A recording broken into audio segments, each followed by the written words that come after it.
বাবা ওই আপনার জুলাইখা যে ঘরে ইউসুফকে নিয়ে গিয়েছিল ওই ঘরে বাপ যে রেখেছিল। জুলাইখা এত ইউসুফের প্রেমে বাপ নিয়ে পাগল হয়েছিল, যেন আমার এই মূর্তিগুলো যেন আমার জন্য একটু দোয়া করে। হযরত ইউসুফ নবী আলাইহিস সালাম ঘরে বাপজি যার পর্দা তাকে দেখে বাপজি নারী পুরুষের উলঙ্গা ছবি। ইউসুফ নবী ওই দিকে আর তাকালেন না, এইভাবে মুখটা বাপজি ফিরে নিলেন। ফিরার পর পেছনে দেখেন বাবা আবার দেখছে দেওয়াল ছবি টাকানো। ইউসুফ দিকেও তাকালেন না, এইভাবে বাপজি আকাশের দিকে ছাদের দিকে তাকাচ্ছেন, ছাদেও দেখছেন ছবি আঁকানো আছে। ইউসুফ নবী আলাইহিস সালাম চোখ দুটো বাপজি বন্ধ করে আছে। জুলাইখা ইউসুফ নবীকে বাপজি ফুসলাতে শুরু করলো, ডাক দিয়ে বলে ওরে গোলাপ তোমার চোখগুলো পটল চেরাও, তোমার চোখগুলো দেখলে আমার দিলটা ঠান্ডা হয়ে যায়। ইউসুফ নবী ডাক দিয়ে বলেছিলেন গো জুলাইখা চোখ দেখলে তোমার ঠান্ডা হয়ে যায়, বলে তোমার চোখ দুটোকে আমি বড্ড ভালোবাসি। ইউসুফ নবী বলেছেন জুলাইখা এই চোখের কোনো মূল্য নাই, এই চোখটা যদি মানুষ যদি মৃত্যুবরণ করে যায়, মানুষকে কবরে দাফন করার পর সমস্ত মানুষের দেহ খানা খাওয়ার আগে ওগো জুলাইখা সর্বপ্রথম মানুষের চোখ দুটোকে পিঁপড়াতে খেয়ে নেয়। ওগো জুলাইখা এই চোখের কোনো মূল্য নাই, চোখকে ভালোবেসে লাভ নাই। যাহাতে কথা বললাম জুলাইখা ডাক দিয়ে বলো ওরে গোলাপ তোমার চুলগুলো কুকড়ানো কুকড়ানো, তোমার চুলগুলো দেখলে আমার চোখটা শীতল হয়ে যায়, ঠান্ডা হয়ে যায়। হযরত ইউসুফ ডাক দিয়ে বলেছিলেন গো জুলাইখা মানুষ মৃত্যুর পর দেহ থেকে গোশত খসে যাওয়ার আগে প্রতিটা মানুষের মাথার চুলগুলো আগে খসে যায়। জুলাইখা দেখলো না নাও আমি একদিকে নিয়ে যাচ্ছি আরেক দিকে চলে যাচ্ছে, এতে সোজা আঙুলে খেয়ে উঠবে না, আঙুলটা বেঁকানো লাগবে। হযরত ইউসুফ নবী আলাইহিস সালাম তিনি বলেন আমি দাঁড়িয়েছিলাম, হঠাৎ করে দেখলাম জুলাইখা নিজের শরীর থেকে বাপজি কাপড়খানা আপনার খুলে ফেললাম। একেবারে বাপজি বিপর্দা হয়ে গেল। জুলাইখা বাপজি নিজের কাপড়খানা খুলে বাবা ওই চারটা পাথরের মূর্তির ওপর বাপজি ঢেকে দিল। হযরত ইউসুফ নবী আলাইহিস সালাম অন্যদিকে মুখ ফিরে বলেছিল জুলাইখা কি ব্যাপার তুমি কাপড় দিয়ে কেন মূর্তিগুলো ঢেকে দিলে বলো। ডাক দিয়ে জুলাইখা বলেছিল গোলাপ এখন আমি তোমাকে নিয়ে আমার মনস্কামনা আমি পূর্ণ করব, আমি তোমাকে নিয়ে আনন্দ ফুর্তি করব। ওগো আমার গোলাপ এরা আমার সকলেই তারা আমার হচ্ছে চারজনা দেবতাও, এরা আমাকে দেখতে পাবে আমার গুনাহ হবে। ওরে আমার গোলাম শুনে নাও আমি আমার কাপড় দিয়ে দেবতাকে আমি ঢেকে দিলাম, এখন আমি ওদের সামনে যাই করি না কেন আমাদের দুজনের কোনো গুনাহ হবে না, ওরা দেখতে পাবে না। হযরত ইউসুফ নবী ইমানের তালকিন দিয়ে বলেন এ জুলাইখা তোমার দেবতাকে কাপড় দিয়ে ঢাকা যায় আর আমার যিনি আল্লাহ ওনাকে কাপড় দিয়ে ঢাকা যায় না। জোরে বলুন সুবহানাল্লাহ। সামনে রোজা আসছে, অনেক মানুষ ভাবছে রোজা করে না, মানুষকে লুকিয়ে বৈকাল বেলায় দাঁতন শৌকিরে পাড়া পাড়া ঘুরিয়ে বেড়ায়, অথচ সে রোজা না। আবার লোকে বলা বলি করতে লেগেছে একটা লোক রোজা করে না, আমাদের এলাকার কথা বলছে। গত 4 দিন আগে কথাটা শুনলাম, একজন তাকে নিয়ে যাচ্ছে বলছে যে চাচা রোজা তো চলে আসলো, আবার রোজা চলে এলো, মানে রোজা করে না, মনে রোজা আসা মনে আর বিরাট বিপদ হয়ে গেছে, বিরাট বুঝা আসছে তা মনে হয়েছে। বাপজি আমার সোনা লালেরা ইউসুফ নবী আলাইহিস সালাম ডাক দিয়ে বললেন হে জুলাইখা তোমার দেবতাকে কাপড় দিয়ে ঢাকা যায় আর আমার যিনি আল্লাহ ওনাকে কাপড় দিয়ে ঢাকা যায় না, উনি দেখতে পাচ্ছেন। জোরে বলুন সুবহানাল্লাহ। জুলাইখা সাতাহাতে বাপজি আপনার কিতাবে লিখেছে উনি এত চেষ্টা করে আর ওনার চেহারার দিকে বাপজি তাকানোর চেষ্টা করেছেন না, তাকাচ্ছে না ইউসুফ। জুলাইখা ইউসুফ নবীর মুখে হাত দিয়ে বলেছিল রে গোলাপ তুমি একবার দেহর দিকে আমার তাকে দেখো, ইউসুফ নবী তাকাই নাই। ইউসুফ নবীকে বাপজি কয়েকবার বাপজি এইভাবে সামনে গিয়ে দাঁড়ানো, ইউসুফ অন্যদিকে মুখ ফেরায়। লাস্টে এসে বলেন, আল্লাহ তুমি আমার ঈমানটা বাঁচিয়ে নাও। ইউসুফ নবী বাপজি বিসমিল্লাহ বলে দরজার দিকে দৌড়াতে লাগলেন। আল্লাহর কুদরতে বাপজি দরজার তালাখানা বিনা চাবিতে চট করে বাপজি প্রথমকার তালাটা খুলে গেল। জোরে বলুন সুবহানাল্লাহ। ইউসুফ নবী আলাইহিস সালাম দ্বিতীয় দরজা গিয়ে বাপজি আবার দৌড়ালেন। দ্বিতীয় দরজার খানা তালাটা বাপজি খুলে গেল। জুলাইখা দেখলে তো গোলাম পালিয়ে যাচ্ছে, এই গোলাম তো আমার কথা শুনে নাই। জুলাইখার যে শরীরে বাপজি কাপড় নাই, এসব দিকে বাপজি তার ধ্যান নাই, একেবারে ভুলে গিয়েছে। ইউসুফের বাপজি পালানো দেখে জুলাইখা দৌড়াতে লাগলো। এই বাপজি একটু বসুন, আর মিনিট 10 মধ্যে শেষ করে দেবো ইনশাল্লাহ, রাত্রি 2টো বাজছে। হযরত ইউসুফ নবী আলাইহিস সালাম সঙ্গে সঙ্গে বাপজি আপনার বলা হয় 7 নাম্বার দরজার কাছে বাপজি চলে গিয়েছে। জুলাইখা ইউসুফের বাপজির কাছে যাওয়ার পর 7 নাম্বার দরজার কাছে গিয়ে ইউসুফের বাপজি পেছন থেকে জামাটাকে ধরে ফেললাম। ইউসুফ নবী শক্তি ব্যয় করে 7 নাম্বার দরজা বাপজি অতিক্রম করে চলে গেলেন। ইউসুফ নবী মনে মনে ভাবলেন, আল্লাহ আমার মনে হয় আমার জুলাইখা এমন ভাবে পাগলামি শুরু করে দিয়েছে, ইউসুফকে না লাস্ট থেকে সে ছাড়বে না, আমি অন্যদিকে যাব না, আমার বাদশাহ যেই দরবারে আছে সেই দিকে যাব। আমার মনে হয় জুলাইখা বাদশাকে দেখে আমার দিকে আর ধাওয়া করবে না, দৌড়ে যাবে না। হযরত ইউসুফ নবী আলাইহিস সালাম দৌড়ে বাপজি আপনার জামা ছিঁড়ে বাপজি জুলাইখার হাতে বাপজি জামাটা ছিঁড়ে গেল। প্রায় হাত খানিক বাপজি পেছনকার জামাটা ফড়াম করে ছিঁড়ে গেল। ইউসুফ নবী আলাইহিস সালাম তিনি দৌড়ে চলে গেলেন। যাওয়ার পর দেখছেন বাদশাহ আজিজ রাজ দরবার থেকে বাপজি সে বাড়ির দিকে ফিরেছিল। হঠাৎ করে বাপজি মাঝ রাস্তায় ইউসুফ নবী আলাইহিস সালাম বাদশার পেছনে গিয়ে বাপজি দাঁড়িয়ে গেলেন।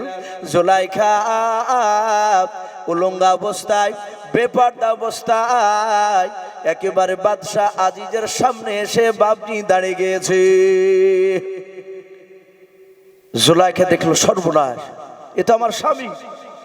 ইউসুফ নবী বাদশার পেছনে। আরে একটা মেয়ে বাপজি তাফসীরে লিখেছে 17 দিনকার বাচ্চা। কে বলেছেন কোন কোন মুফাসসিরিনে কেরাম 3 মাসের কম, যদি 17 কিংবা 3 মাসের কমই বলি না কেন, বাচ্চা ছেলে তার মার স্তনে মুখ লেগে দুধ পান করছিল। ওই মেয়েটা বাচ্চাকে দুধ পান করাতে করাতে বাপজি বাদশার দরবারে যে কোনো একটা অভিযোগ নিয়ে যাচ্ছিল। রাস্তা দিয়ে যেতে গিয়ে বাপজি হঠাৎ করে দেখছে রানীমাকে উলঙ্গ অবস্থায় দৌড়তে। উনি থমকে দাঁড়িয়ে গেছে। আশ্চর্য হবে না মানুষ যে রানীমা উলঙ্গ হয়ে দৌড়াচ্ছে কেন? দাঁড়িয়েছে মেয়েটা কোলে করে বাচ্চা নিয়ে, 17 দিনকার বাচ্চা। ও কথা বলা সম্ভব? কথা বলে ওই বাচ্চাটা, সে তার মার দুধ পান করছিল, ও দাঁড়িয়ে দাঁড়িয়ে দুধ পান করাচ্ছিল। বাদশাহ আজিজ জুলাইখাকে বলে, জুলাইখা এই অবস্থা কেন তোমার? জুলাইখা অমনি মিথ্যে করে বললো, হে বাদশাহ নামদার, এমন চরিত্রহীন গোলাম নিয়ে এসেছেন, দেখেন আমার কি অবস্থা করেছে। বাদশাহ আজিজ চোখ দুটো লাল হয়ে গেল, ডাক দিয়ে বলে, এই গোলাম, এই আমি তোমাকে ছেলের মতো আমি ভালোবাসি, তোমাকে আশ্রয় দিয়ে আমি ভুল করেছি। ইউসুফ নবী থরথর করে কাঁপতে কাঁপতে বলেন, হে বাদশাহ নামদার, আমি নির্দোষ, আপনার বিবি জুলাইখা দোষিতা, ওই আমাকে ফুসলাচ্ছিল, আমি ফুসলাই নাই। জুলাইখার দিকে থেকে বলো, জুলাইখা তো দোষ তোমার দিছে। জুলাইখা বলছে, না বাদশাহ নামদার, ও মিথ্যা কথা বলছে, আমি নির্দোষিতা আর আপনার গোলাম হচ্ছে দূষিত। আবার ইউসুফ বলছে, না বাদশাহ, আমি নির্দোষ, আপনার বিবি জুলাইখা দূষিতা। বাদশাহ বেকায়দে পড়ে গেছে, বিচার করবে কি করে? আমি তো স্পটে ছিলাম না, আমি তো রাস্তা আস্তে আসে এদের দুজনাকে দেখা।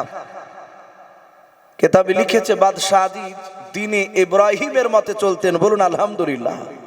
ওই যে ইব্রাহিম নবী আলাইহিস সালাম এসেছিলেন, ওনার মত অনুসরণ করে উনি চলতেন। ইউসুফ দেখলেন এই বাদশাহ তো হতভম্ব লেগে গেছে, এই বিচার কি করে করবে? সঠিক বিচারিত পারবে না। ইউসুফ নবী ডাক দিয়ে বলেছিল, বাদশাহ নামদার শুনে নেন, বিচার করা কোনো রাস্তা পান নাই? বলে নাও। বলে বাদশাহ ওই দেখেন মেয়েটার কোলে বাচ্চা রয়েছে, তার স্তন মুখ লেগে বাচ্চাটা দুধ পান করেছে। বলে হ্যাঁ। ইউসুফ নবী বলেন, গো মা, তোমার কোলে যে বাচ্চাটা আছে, বাচ্চার বয়স কত? বলে 17 দিন সবে মাত্র। বলে তাই নাকি? বলে হ্যাঁ। ইউসুফ বলেন, বাদশাহ আপনি দয়া করে ওই 17 দিনকার বাচ্চাকে আপনি জিজ্ঞাসা করুন, ওই 17 দিনকার বাচ্চা আপনার বিচার করার রাস্তা বলে দিবে। জোরে বলুন সুবহানাল্লাহ। জুলাইখা বলছেন, দেখছেন বাচ্চা কত বড় মিথ্যাবাদী, ওই বাচ্চা কথা বলে। আজিজ বলে, এই গোলাম, এই গ্যাজাখুরি কথা বলতে জায়গা পাও না? এই বাচ্চা কথা বলে, ও তো 17 দিনকার বাচ্চা। ইউসুফ নবী আলাইহিস সালাম বলেন, বাদশাহ আমার আল্লাহ ইচ্ছা করলে বাচ্চার জবান দিয়ে কথা বলে নিতে পারেন। তাফসীরে মারিফুল কোরআনে বাবজে পাওয়া যায়, যে সময় বাবা পৃথিবীর বুকে বাচ্চা কথা বলা সম্ভব নয়, আমার বিশ্ব নবী বলেন দুনিয়ার বুকে মহান রব্বুল আলামিন 4টা বাচ্চাকে ওই সময় কথা বলে নিয়েছিলেন। বলুন সুবহানাল্লাহ। 1 নম্বর আপনারা নাম শুনেছেন হযরত মারইয়াম আলাইহিস সালামের বাপ যে কলিজা টুকরা ছেলে ছিল হযরত ঈসা নবী আলাইহিস সালাম। ওনার ঘটনা অনেক আছে, ওদিকে বাপজি যাব না। গ্রামের লোকেরা চরিত্রহীনতা বলে তাকে তাড়িয়ে দিয়েছিল। মাঠে গিয়ে বাপজি একটা খাজুর গাছের গুড়িতে সে আশ্রয় নিয়েছিল। এই হযরত মারইয়াম তার বাপজি নিজের সন্তান বাপজি জন্ম নিয়েছিল হযরত ঈসা নবী আলাইহিস সালাম। বলে নাও, মর্মা দিয়েছেন আর কান্না করেছেন, আল্লাহ তুমি এত সুন্দর বাচ্চা কেন তুমি আমাকে দিলাও? এই বাচ্চা নিয়ে গ্রামে গেলে গ্রামের লোকেরা বলবে ছেলেটা অবৈধ সন্তান, এই ছেলেটার মাকে আমি যে মরিয়ম, আমাকে গ্রামের লোকেরা চরিত্রহীনতা বলে তাড়িয়ে দিয়েছে। ও মাওলা, এই ছেলের আব্বা নাই, এই ছেলে মুখ তুলে বড় হয়ে কথা বলতে পারবে না। হযরত ঈসা নবী 1 ঘন্টার বাপজি মাত্র বাচ্চা। সে সময় ঈসা নবীকে কোলে নিয়ে কান্না করেছে, পুরা দিন পার হয় না, মাত্র 1 ঘন্টা বাপজি হওয়া হয়েছে ঈসা নবীর। হঠাৎ করে মারইয়াম বলে দেখলাম ঈসা নবী আলাইহিস সালাম মুচকি মুচকি হাসতেছে। বলুন সুবহানাল্লাহ। মারইয়াম অবাক হয়ে গেলে বাচ্চা কি ব্যাপার হাসতেছে? হঠাৎ করে বাপজি ঘন্টা খানিকের বাচ্চা ঈসা নবী জবান খুলে বলেছিল, ওগো মা তুমি কান্না করবা না, আল্লাহ আমাকে শুধু বিনা বাপে পাঠিয়েছে তাই নয়, আল্লাহ আমাকে তোমার ছেলেকে রসুল করে পাঠিয়েছে। বলুন সুবহানাল্লাহ। ওগো মা তুমি কাঁদো না। বলে, এই বেটা, তুই কি জিলে কথা বলছিস না তুই? বলে, মা আমি কথা বলছি তোমার। বলে, কি করে সম্ভব? বলে, আল্লাহ সব সম্ভব করতে পারে। মা তুমি এখনই বাড়ি চলো, গ্রামে যাবা, 3 দিন ধরে জবান বন্ধ করে থাকবা। তোমার যত বড়ই বেঈমান তোমাকে প্রশ্ন করুক না কেন, তুমি কথা বলবা না। তুমি তাদেরকে ইশারা দিয়ে বুঝাবা যে তুমি কথা বলো না, তুমি আমার দিকে ইশারা করবা। আমি তোমার ছেলে ঈসা রুহুল্লাহ আলাইহিস সালাম, আমি সব বেঈমানদের প্রশ্ন কোল থেকে আমি সব উত্তর দিব। জোরে বলুন সুবহানাল্লাহ। এইভাবে বাবা আরো 3টা বাচ্চার মধ্যে বাপজি ইউসুফ নবী আলাইহিস সালামের বাচ্চা একটাও। হযরত ইউসুফ নবী দাঁড়িয়ে বলেন, বাদশা জিজ্ঞাসা করুন। বাদশা বাপজি জিজ্ঞাসা করেছিল, বাবা বলো আমি কেমন করে বিচার করব? সাথে বাবা ওই বাচ্চাটা বাপজি জবান খুলে বলেছিল, ওগো আল্লাহর নবীর হযরত ইউসুফ নবীর বাদশা নামদার, ওগো বাদশা আজিজ নামদার, আপনি বিচার খুঁজে পান নাই? বলে নাও। বলে, আপনার যে বাড়িতে গোলামটা ছিল, ওই যে গোলাম দাঁড়িয়ে আছে, বলে হ্যাঁ, ওই গোলামের জামাটা পরীক্ষা করে দেখুন, যদি আপনার গোলামের জামাটা সামনের দিকটা যদি ছেঁড়া থাকে তাহলে জানবেন আপনার গোলাম হচ্ছে দোষিত আর আপনার জুলাইখা হচ্ছে নির্দোষিতা। ও বাদশা নামদার, আপনার যদি গোলামের যদি পেছন দিকের জামাটা যদি ছেঁড়া থাকে তাহলে জানবেন আপনার গোলাম হচ্ছে নির্দোষ, আর আপনার বিবি জুলাইখা হচ্ছে দোষিতা। ইউসুফ নবী আলাইহিস সালামের জামাটা বাদশা কাছে গিয়ে দেখলো পেছন দিকটা ছেঁড়া। এই বাদশাদের সামনে দিক ছেঁড়া, পেছন দিকের ছেঁড়া, এ দূষিত, এ কি করে প্রমাণ হবে? সেখানে বাপজি যুক্তি ছিল, বাচ্চাটা বোঝাতে চেয়েছিল যদি আপনার গোলামের সামনেকার জামা ছেঁড়া হয় তাহলে বুঝে নেবেন আপনার স্ত্রী তাতে রাজি ছিল না, গোলাম জোর করে গিয়েছিল, আর আপনার বিবি ধাক্কা মাক্কা মারতে গিয়ে সামনের দিকটা ছিঁড়েছে। এটা বোঝাতে চেয়েছে। এতে থেকে বুঝতে পারবেন কার দোষ। আর পেছনকার জামাটা যদি ছেঁড়া থাকে তাহলে জানবেন যে আপনার বিবি জোর করতে গিয়েছে, গোলাম যায়নি, সে পালিয়ে যাচ্ছিল, তাই আপনার গোলামটা নির্দোষ হবে।